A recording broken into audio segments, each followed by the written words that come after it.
Habang papalapit ang Pasko, abala na sina Kim Chiu at Paolo Avellino sa kanilang personal na paghahanda para sa holiday season.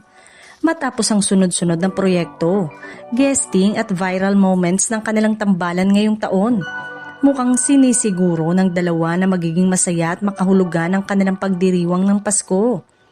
Ayon sa ilang taong malapit sa kanila, mas pinipili nilang maging simple at intimate ang kanilang holiday celebration.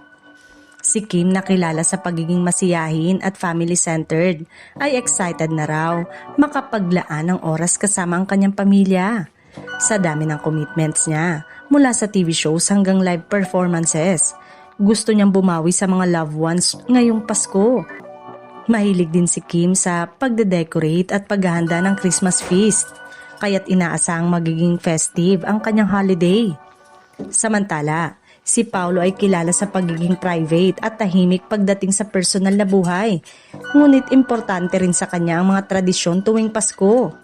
Matapos ang mga matagumpay na proyekto niya ngayong taon, kabilang na ang mga viral appearances nila ni Kim, nais niya raw na maging panahon ng pahinga at pag-recharge ang holiday season.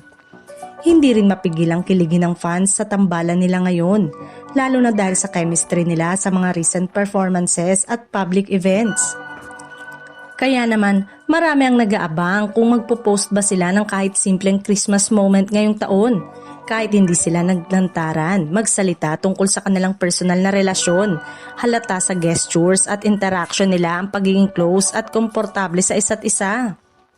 Sa huli, parehong mahalaga kay Kim at Paolo ang Pasko bilang panahon ng pasasalamat at pahinga mula sa hectic nilang schedules.